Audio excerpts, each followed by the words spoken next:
কোরআনের সূরা নাম্বারগুলো এক পাশে লিখবেন 1 থেকে 114, আর প্রত্যেকটা সূরা নাম্বারের পাশে আয়াত সংখ্যাটা লিখবেন। আয়াত সংখ্যাটা লেখার পর প্রত্যেকটা সূরার নাম্বারের সাথে আয়াত সংখ্যাটা যোগ দিবেন। যোগ দেওয়ার পরে আরও 114টা নাম্বার পাবেন। তাহলে মজার ব্যাপার কি জানেন, এই 114টা নাম্বারের 57টা জোড়, 57টা বেজোড়। শুধু তাই না, ওই জোড় সংখ্যার যোগফল যোগ করলে হয় 6236 টোটাল নাম্বার অফ আস, আর বেজোড়গুলো যোগ করলে হয় 6555 করে দেখেন ভাই, তর্কের কিছু নেই। তো এই 6555 কই থেকে আসলো? আপনি 1 থেকে 114 যে সংখ্যা সূরা চ্যাপ্টার এগুলো যোগ করেন, 1-এর সাথে 2, 2-এর সাথে 3, 3-এর সাথে 4, 70-এর সাথে 71, এভাবে যোগ করে আপনি 114 পর্যন্ত যদি আসেন, তাহলে সেই সংখ্যাটা হবে 6555। তাহলে জোড়াটা হচ্ছে 6236 আর বেজুরটা হচ্ছে 6555। শুধু তাই না, আপনারা অনেক রিসার্চাররা বলবেন, আরে রাখেন ভাই, এটা নবী হিসাব করে থেকে গেছে। আল্লাহ কয়, তুই কত বড় ম্যাথমেটিশিয়ান, তুই আমার বলবি? এর পরের যে ঘটনাটা সেটা আরো ভয়াবহ, ভেরি ভেরি ইন্টারেস্টিং ম্যাথমেটিক্যালি। এই যে যোগ করার পর 114টা যে নাম্বার পাওয়া গেল, 57টা ইভেন 57টা অড, সেই নাম্বারের আমরা যেটা করেছি, রিপিটগুলো একসাথে করেছি, আনরিপিটগুলো একসাথে করেছি। 74টার মতো রিপিট আছে, এই আছে। এই রিপিট নাম্বারের যোগফল হচ্ছে 7906, রিপিট নাম্বারগুলো যোগফল, আর আনরিপিট নাম্বার যোগফল হচ্ছে 4885। এবার 7906কে 4885 দিয়ে ভাগ দেন, it is 1.618 golden ratio. Can you imagine? আপনি চ্যাপ্টার আর ভ্যাস নাম্বারকে যোগ করার পর রিপিট আনরিপিট করে আলাদা করবেন, তারপর রিপিট নাম্বারগুলোকে আনরিপিট নাম্বার দিয়ে ভাগ দেওয়ার পর গোল্ডেন রেশিও হবে। আমি 15 দিন নিজে মাতবুরি করে এই বানাইতে চাইছিলাম, আমি 15 ডেজের দিন অসুস্থ হয়ে গেছি। এইটা মানুষের পক্ষে করা সম্ভব না। তার মানে আমি বলতে চাই, কোরআনের প্রথম থেকে শেষ পর্যন্ত যেইভাবে সাজানো আছে, কোনটার পরে কোনটা আয়াত হবে, কোনটার পরে কোনটা না হবে, এইটা কিন্তু সত্যিকার অর্থে নবী করিম সাল্লাল্লাহু সাল্লাম, আল্লাহ জিবরাইল আলাইহিস সালামের মাধ্যমে কমপ্লিট করে দিয়েছেন। কোরআনের একটি জিনিস এদিক থেকে ওদিক করার কোনো স্কোপ নাই, এবং আল্লাহ বলেছেন পিছন দিক থেকে সামনের দিক থেকে কোনো দিক থেকে এটাকে কেউ পরিবর্তন করতে পারবে না। আমি মাত্র আপনাদের 200-100 ম্যাথমেটিক্যাল অবজারভেশনের মাত্র 2-3টা শেয়ার করলাম। আমি এই কারণে বলছি, এটা এক প্রোগ্রামে হবে না। আমি চ্যালেঞ্জ করছি ম্যাথমেটিশিয়ানদের, আপনি এক্সপোনেনশিয়াল লগারিদম নিয়ে আসবো আপনাকে, আমি দেখাবো এটা মানুষের কাজ নয়। সো কোরআন আমার কাছে যেটা মনে হয়, খুব ধীরে স্থিরভাবে, অর্থপূর্ণভাবে, সুন্দরভাবে বুঝতে হবে আর কি। আপনি খুব সুন্দর উপস্থাপনা করেন। আপনি যদি কোরআনের কোনো একটা অংশ উপস্থাপনা করতেন যেটা আপনার খুব... আমি সূরা ফাতিহাটা বাংলা এত দ্রুত বলতে পারবো, আপনি এত দ্রুত আরবিতে বলতে পারবেন না। আমি একটু বলি, তাহলে আসবে না। সমস্ত প্রসঙ্গে বিশ্ব জগতের প্রতিপালক আল্লাহরই যিনি পরম করুণা পরম বিচারদিন মালগাম, তোমার প্রসঙ্গে তোমার সাহায্য তোমাদের চালিত করে সঠিক পথে, তাদের পথে যাদেরকে তোমার দান করেছে, যারা তোমার শক্তি দানের পথ রয়েছে। আমি আল্লাহু আকবার। Does it mean what you are doing? ধুমধাম কি আওয়াজ করছি এগুলো, আমরা মানি আছে কোনো? কিন্তু সূরা ফাতিহার অনুবাদটা কি? চোখে জল চলে আসে। আমি যদি বলি, বিতাড়িত শয়তানের প্ররোচনা হতে আল্লাহ তাআলার কাছে আশ্রয় প্রার্থনা করছি। পরম করুণাময়, পরম দয়াময় আল্লাহর নামে সমস্ত প্রশংসা বিশ্ব জগতের প্রতিপালক আল্লাহরই, যিনি পরম করুণাময়, পরম দয়াময়, বিচার দিনের মালিক। আমরা তোমারই উপাসনা করি, তোমারই সাহায্য প্রার্থনা করি। তুমি আমাদেরকে চালিত করো সঠিক পথে, তাদের পথে যাদেরকে তুমি অনুগ্রহ দান করেছ, যারা তোমার রোষে পতিত হয়নি, পথভ্রষ্ট হয়নি। আমিন। আলহামদুলিল্লাহ। আউযু বিল্লাহি মিনাশ শাইতানির রাজীম। বিসমিল্লাহির রহমানির রহিম। আলহামদুলিল্লাহি রাব্বিল আলামিন আর রহমানির রহিম মালিকি ইয়াউমিদ্দিন ইয়্যাকা না'বুদু ওয়া ইয়্যাকা নাস্তাঈন ইহদিনাস সিরাতাল মুস্তাকিম সিরাতাল্লাযিনা আনআমতা আলাইহিম গায়রিল মাগদুবি আলাইহিম ওয়ালাদ-দাল্লিন। কি সুন্দর। আমি এখন যেটা আরবিতে পড়লাম, আমি প্রত্যেকটা ওয়ার্ড বুঝি, যে কারণে আমি এটা কি, এবং দেখেন সূরা ফাতিহাটা আমার দিয়ে বলা আছে, আমি নাই কোনো। আমার মানে হচ্ছে আমি আল্লাহর নবীর উম্মত হিসাবে সমগ্র মুসলমানদের প্রতিনিধিত্ব করে কিন্তু মুসলমানদের হয়ে কিন্তু আল্লাহর কাছে প্রার্থনা করছি। সো সূরা ফাতিহাটা যদি না বুঝি, আমি আমার যেটা মনে হয় ভালো অনুবাদগুলো মুখস্থ করা উচিত। যেমন অনেককে আমি দেখেছি, আমি তো মসজিদে নামাজ পড়ি, জুমার নামাজ পড়ি, আয়াতটা বলার পরে তারপর তার মতো করে সে অনুবাদটা বলে। এতে করে অনেক তথ্য ছুটে যায়, অনেক দ্যুতি নষ্ট হয়ে যায়। আমি সংলাপের, আমাদের যে অভিনয় করি না, সংলাপের দ্যুতিটা নষ্ট হয়। আমি একটা উদাহরণ দিই, তাহলে বুঝতে পারবেন। আমার গোর নাটকের একটা সংলাপ আমি বলছি। বলতেছে এক বিধবা, হিন্দু বিধবা, আগের দিনে নিয়ম আসছিল, স্বামীরা যখন মারা যাইত স্বামীকে চিতার লগে বউ আগুনে চাপ দিতে হইতো। এই নিয়মই ভালো ছিল। সারা জীবন আগুনে পোড়ার চাইতে একদিনে চিতার আগুনে পোড়া অনেক ভালো।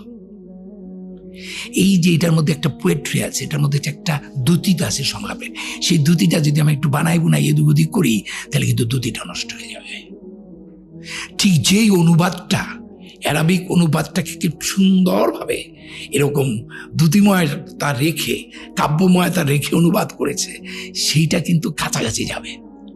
তাহলে আমার অনুরোধ থাকবে, যারা হাফেজ তারা, আমি অনেককে বলেছি যে সে সুর ছাড়া বলতে পারে না, সুরে সুরে মুখস্থ করছে আলহামদুলিল্লাহি রাব্বিল আলামিন।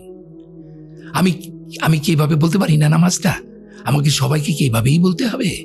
আলহামদুলিল্লাহি রাব্বিল আলামিন। আর অনেক সময় তো আল্লাহ ধমকের সুরে কথা বলছেন, আর কখনো কখনো আল্লাহ সবসময় তো সুর দিয়ে আপনার একই সুরে করলে হবে না তো। তাহলে আপনি যখন বলবেন যে কুল হুয়াল্লাহু আহাদ, আল্লাহ বলো, কুল মানে এটা এক ধরনের শপথ করতে বলছে। শপথ কর আমার সাথে, তুই বলো। এটা এক ধরনের ওই যে আমরা স্কুলে শপথ করি না, শপথ। সূরা আল কাফিরুন, তাই না? বলো হে আমরা মানে অবিশ্বাসী। আমি এই সূরাটা আমার এখন কাছে ইনজাস্টিস মনে হয়, কেন এটা দিয়ে নামাজ পড়বো? কিন্তু আসলে কিন্তু এই আল্লাহ এটা দিয়া শপথ করাচ্ছে যাতে তোর ভিতরে এই ধর্ম, এইটা জিনিসটা কাল্পটা ক্লিয়ার হয়। সেই কুলের অনেক রকমের ব্যাখ্যা আছে। আমার কাছে যেটা মনে হয়, অর্থ না বুঝে কোনো কিছু করা উচিত। আমি সূরা কাহফের খুব গুরুত্বপূর্ণ একটি জায়গা আপনি, এবং নামাজ কিন্তু একটা পারফরমেন্স, এটা বুঝতে হবে। Sometime Allah is telling, you are listening, and sometime you are telling, Allah is listening.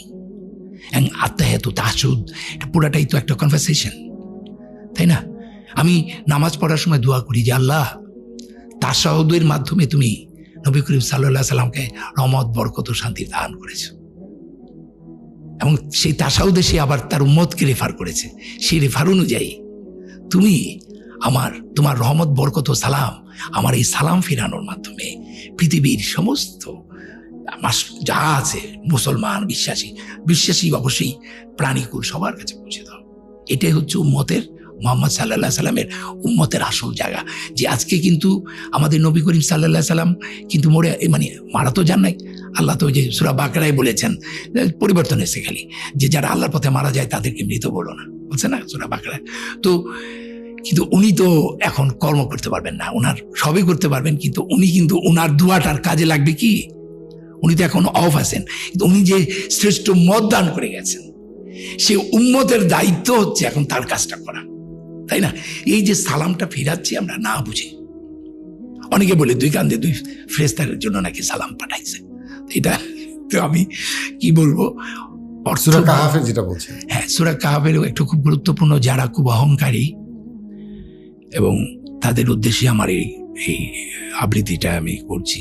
আউযু বিল্লাহি মিনাশ শাইতানির রাজিম, বিসমিল্লাহির রহমানির রহিম। তুমি ওদের কাছে একটি উপমা বয়ান করো, 2 ব্যক্তির উপমা।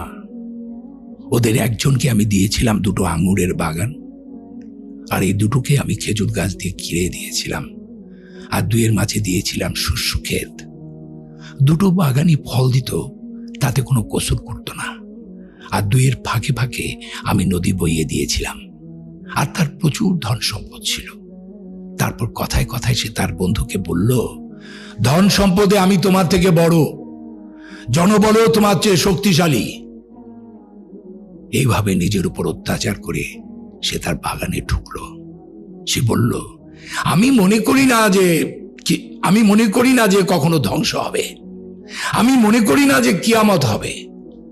আর যদি আমাকে আমার প্রতিপালকের কাছে ফিরিয়ে নেয়াই হয়, তবে আমি তো নিশ্চয়ই চেয়ে ভালো জায়গা পাবো।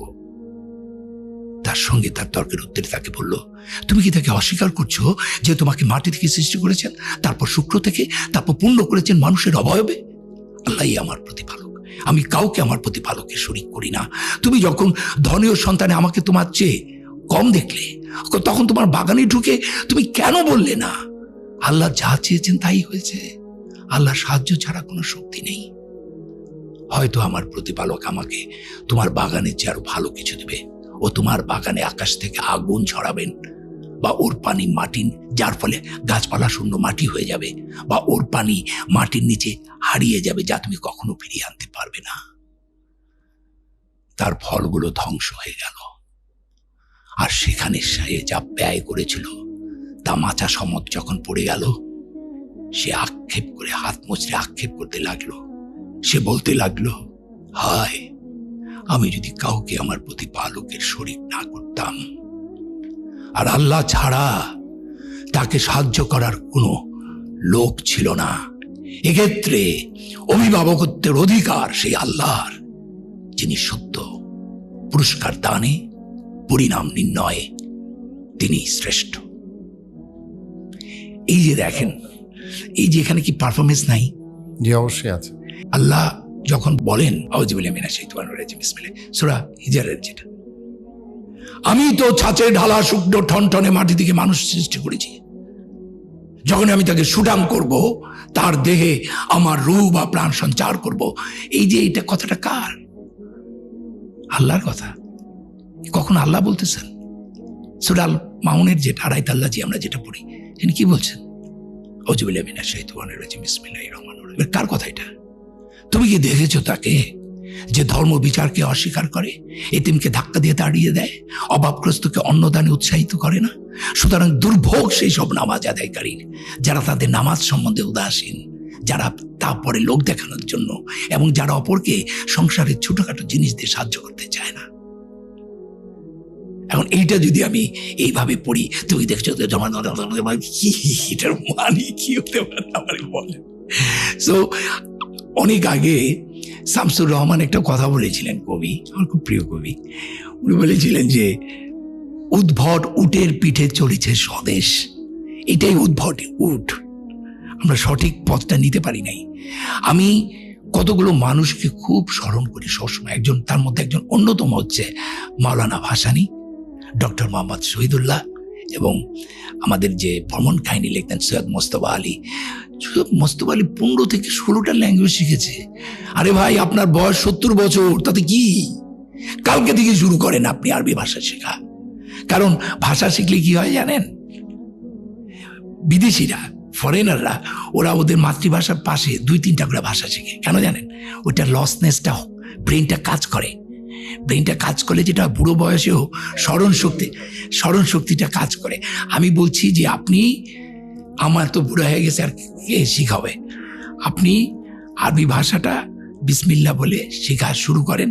আপনি যে কটা শিখতে পারবেন সেটাই লাভ। যেমন না পারলে কিছু সূরার ওই ওয়ার্ডগুলোর অর্থটাও যদি আপনি বলেন, আল্লাহু লা ইলাহা ইল্লা হুয়াল হাইয়ুল কাইয়ুম, আল্লাহ তিনি ছাড়া কোনো উপাস্য নেই, তিনি চিরঞ্জীব চিরস্থায়ী, এরকম ওয়ার্ডগুলো বুঝেও করতে পারেন। আরবি ভাষাটা শিখলে দুটো লাভ, একটা হচ্ছে আপনার স্মৃতিশক্তি বেড়ে যাবে, 2 নাম্বার হচ্ছে যেই ভাষাতে আমাদের কুরআন নাজিল হয়েছে সেই ভাষাটা আপনি জানতে পারবেন। তবে এই ভাষাটার, এই পড়াটার কোনো অর্থ নাই যার আমি একটা শব্দ বুঝি না। আসলে আমি খুবই ক্ষুদ্র একটি মানুষ, এবং আমার যে জ্ঞান, আমার যে পড়ালেখা, সেটা এতই সীমিত, এতই কম, তারপর ওই অল্প জ্ঞানে আমি যে আমার মহান আল্লাহ তাআলার অস্তিত্বটা যে একটু টের পাচ্ছি, উনি আছেন, এতেই আমি ধন্য। আমরা যদি কোরআনটাকে সুন্দর করে বুঝি, অর্থ করে পড়ি এবং ইসলামটাকে সঠিকভাবে মেনে চলি এবং আমিটা যেন বড় না হয়ে যায়, আমি যেটা বলেছি সেটাই ঠিক, এই থেকে বেড়ে আসতে হবে।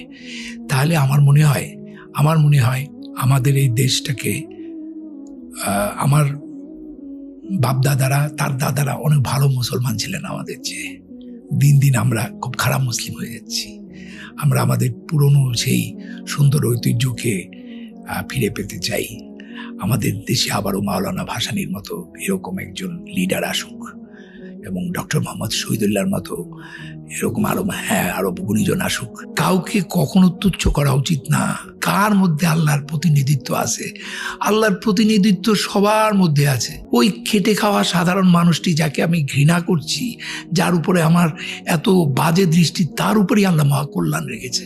কাজী মানুষের প্রতি বিশ্বাস হারানো যাবে না। মানুষের প্রতি বিশ্বাস হারানোটাও খারাপ। আল্লাহর একটা কোরআনে আয়াত দিয়ে আমি শেষ করতে চাই। আল্লাহ একটা জায়গায় বলছেন, আউযুবিল্লাহি মিনাশ শাইতানির রাজিম, বিসমিল্লাহির রহমানির রহিম, পৃথিবীতে বা ব্যক্তিগতভাবে তোমাদের যে বিপদ আপদ ঘটে তার লেখার পূর্বেই তা লেখা হয়, এই জন্য যে তোমরা যা হারিয়েছ তার জন্য বিমর্ষ না হও, আর যা তিনি দিয়েছেন তার জন্য খুশিতে উল্লসিত না হও। আল্লাহ ভালোবাসেন না উদ্ধত অহংকারী। থ্যাংক ইউ ভাইয়া, অনেক গুরুত্বপূর্ণ জিনিস শিখলাম। আপনি এত ভালো বলতেছিলেন যে জন্য আমি প্রশ্নও করি নাই, কারণ আমি জাস্ট শুনতে যাচ্ছিলাম। আমি মনে করি যে আমরা আরও অনেক কিছু আপনার কাছে শিখতে পারবো। অনেক কিছু আমরা খুব ব্রিফলি গেছি, যেমন গাণিতিক বিষয়টা, মুসলমানদের ব্যবহারের বিষয়টা, সংস্কৃতি ও ইসলামের মেলবন্ধনের বিষয়টা, সেগুলোর থেকে আপনার কাছ থেকে আরও ইনশাল্লাহ শিখবো। আমি শিওর এটা অডিয়েন্স এটা থেকে খুবই অনেক কিছু শিখবে, উপকৃত হবে। সো আপনাকে আপনার সময় দেওয়ার জন্য ধন্যবাদ। আপনি অনেক ব্যস্ততার মধ্যে সময় দিয়েছেন। সো ইনশাল্লাহ আমরা যেন সবাই কোরআনকে আঁকড়ে ধরি, সেই প্রত্যাশা রেখে আজকে শেষ করছি। আমি তোমাকে একটু কথা বলতে চাই, সেটা হচ্ছে যে আপনার সাথে আমার যে পরিচয়টা সেটা খুব কাকতালীয় এবং কিভাবে যেন হয়ে গেল। এবং আমি এই প্রথম ধর্ম নিয়ে আমি পাবলিকলি কথা বললাম এবং সেটা কিন্তু আল্লাহ তোমার মাধ্যমে করলো। আল্লাহকে অনেক অনেক ধন্যবাদ।